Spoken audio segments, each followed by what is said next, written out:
video kali ini saya akan coba share 4 hal kenapa kita harus bikin konten YouTube.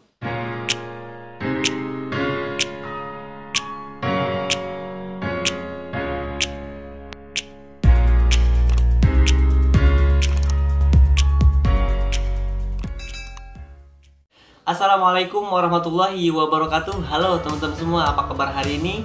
Saya doakan semoga kalian selalu diberikan kesehatan, kebahagiaan, dan juga rezeki yang berlimpah oleh Allah Subhanahu wa Ta'ala. Amin ya Robbal Alamin. Dimudahkan urusannya, dilancarkan segala sesuatunya, dan juga diberikan solusi dari setiap permasalahan. Yang udah banyak viewersnya, udah banyak subscribernya, para guru, para motivator, para orang-orang yang udah besar channelnya. Di sini saya bukan untuk mengajari Anda, bukan untuk menggurui Anda, tetapi saya ingin share buat mereka yang mau memulai tapi masih bingung, masih mikir-mikir, masih tanya gitu kan. Nah, ini barangkali bisa menjadi jawaban untuk mereka, bisa menjadi solusi dan juga jembatan untuk mereka berkarya. Dukung kami para YouTuber pemula. Sama, saya juga masih pemula, masih belajar, masih berproses untuk menjadi keren, menjadi hebat, menjadi besar, menjadi sesuatu yang diimpikan banyak orang. Amin. Oke, cek 4 hal apa saja yang menjadi alasan kenapa kita harus bikin channel YouTube. Yang pertama, hidup itu singkat. Jangan biarkan kita mati tanpa karya. Misalkan kalian berhasil membuat konten yang bisa memberikan manfaat untuk orang lain, bisa memberikan solusi, bisa memberikan jawaban dari setiap pertanyaan orang lain. Nah, ini kan manfaat banget teman-teman. Tidak usah kita harus berpikir yang macam-macam yang lain lah. Membuat channel YouTube ini bisa menjadi jembatan gitu teman-teman. Salah satunya ya. Oke lah, kalian nggak ahli di bidang hal lain lah yang sifatnya membutuhkan keilmuan yang begitu tinggi, yang membutuhkan sekolah yang tinggi, pergaulan yang banyak. Nah, YouTube itu bisa. Apalagi kalau misalkan kalian bikin konten, bikin channel yang sesuai dengan minat, bakat, dan juga hobi kalian, itu keren banget nantinya. Menjadi hobi yang dibayar. Yang bisa melukis, ya buatlah tutorial melukis. Kalau misalkan kalian suka di burung, suka di hewan-hewan, lah buatlah tutorial merawat hewan apa gitu ya. Jualannya, bikin konten yang menjelaskan tentang penjualan gitu, bagaimana cara menjual produk dan lain-lain. Hobi jalan-jalan, hobi traveling, membuat konten atau vlog yang berkaitan dengan hobi kalian, itu keren banget nantinya. Jadi tidak ada keterpaksaan, tidak ada tuntutan yang ekstrim dari luar diri kalian. Kan monetize-nya lama, viewersnya sedikit, subscribe-nya dikit, belum naik-naik, jadi nggak beban gitu kan kalau misalkan itu jadi hobi kita. Yang kedua, ide kita, ide orang lain. Pernah nggak kalian ketika lagi bingung, ambigu ya, mentok, nggak tahu harus ngapain, ketika kalian buka YouTube, kalian menemukan jawaban dari pertanyaan kalian? Pernah nggak? Kalau saya pernah gitu ya. Jadi saat itu bingung ya, mau usaha apa gitu kan, pas nyari di mesin pencarian, usaha tanpa modal, usaha modal kecil untung besar. Nah, di situ jawabannya banyak banget gitu kan. Nah, itulah maksud saya seperti itu. Ketika kita memiliki konten, apapun kontennya, entah itu tutorial, entah itu game, entah itu bedah buku, entah itu tutorial jual beli anak tuyul, dan lain-lain lah, banyak banget ya. Kenapa kita nggak berpikir jadi bagian jawaban dari setiap pertanyaan mereka?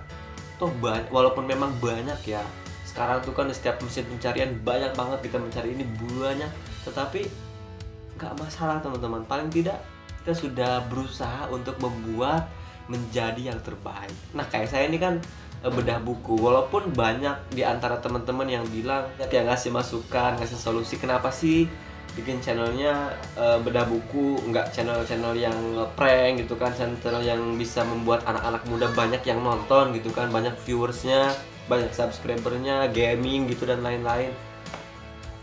Sedangkan bedah buku kan jarang, sekarang kan peminatnya kurang. Nah, saya pengen beda dari orang lain. Dan ini juga suatu bentuk lawan dari kemalasan saya saat itu ya. Ya walaupun sekarang juga masih baca buku dari zaman SD.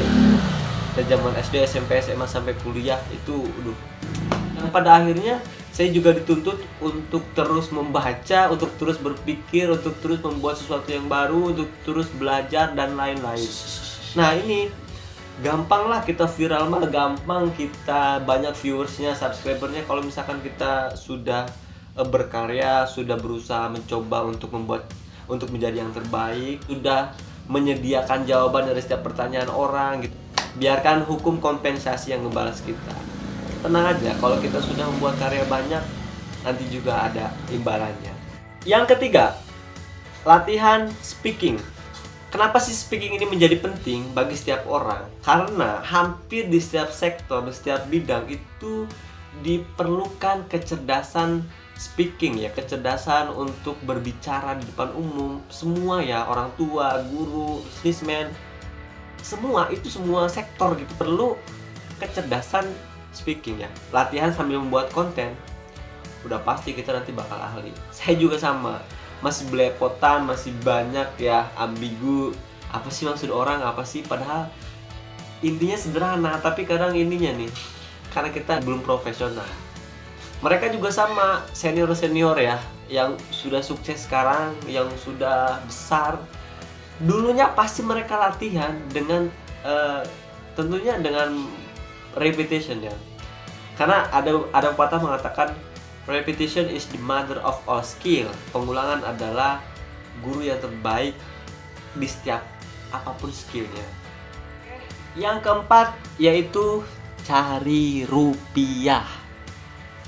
Banyak banget ya mereka yang tadinya hidupnya nggak punya apa-apa, sederhana, ketika mereka membuat konten, membuat channel, mereka viral, mereka terkenal gitu ya, mereka banyak viewers dan juga subscribernya, dan mereka mendapatkan uang, terangkat dan juga tertolong kehidupannya.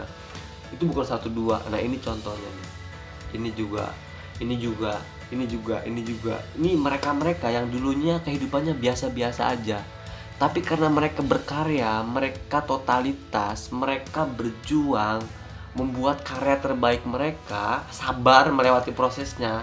Hari ini siapa yang gak kenal mereka? Mereka punya segalanya. Walaupun memang yang poin keempat ini kita nggak boleh jadikan di tujuan awal gitu ya. Sama, saya juga sekarang ya belum mendapatkan apa-apa dari konten saya. Tetapi kalau lagi-lagi kalau misalkan kita jadikan tujuan keempat ini jadi tujuan awal, kita bikin konten tujuannya cari duit, terus menerus seperti itu di otak kita, nanti kita bakal kecewa. Karena gini teman-teman, bikin konten YouTube, bikin channel, monetize dan juga mendapatkan iklan itu perlu waktu, perlu proses yang panjang, ada aturan-aturan tertentu dari pihak YouTube. Jadi nggak mudah gitu ya. Kita lakuin aja, kita belajar, berproses, nikmati gitu kan apapun perjalanannya. Nanti juga ada hukum kompensasi yang ngebales kita gitu kan, hukum alam yang kalau misalkan kalian belum lihat hukum kompensasi itu apa nih, ada di sini. Kalian tonton dulu. Di situ ada jawabannya, ada 12 hukum alam, salah satunya adalah hukum kompensasi. Kita berkarya aja dulu yang banyak, yang unik, yang baik, yang bermanfaat untuk banyak orang, silahkan. Ya, nanti juga ada bayarannya. Oke, biar nggak pusing nih di otak kita. Sama, saya juga berharap ya, semua orang berharap, siapa sih yang nggak pengen punya uang? Siapa sih yang bikin YouTube cuma iseng-iseng aja? Saya mah bikin YouTube cuma iseng-iseng aja. Ya, alah, tai kucing ya. Pasti di benak mereka ada hal yang disertai dengan perduitan. Jangan sampai demi banyak viewers, demi banyak subscriber, kita bikin konten yang enggak gitu kan. Aduh, jangan sampai ya. Jadi kita sukses by design, sukses dengan cara yang baik, sukses dengan cara yang keren gitu loh ya. Oke, itu sharing dari saya mengenai 4 hal kenapa harus kita punya channel YouTube. Semoga bermanfaat. Sekali lagi, saya bukan mengajari Anda, bukan menggurui Anda, tetapi saya di sini tentunya untuk diri saya sendiri dan untuk mereka yang baru mau mulai tapi masih bingung. Ini bisa menjadi jawaban. Oke, kapan lagi kita berkarya? Karena hidup itu singkat. Jadi kita kadang menjadi ide orang lain, yang speaking, yang keempat cari riset atau channel YouTube ya.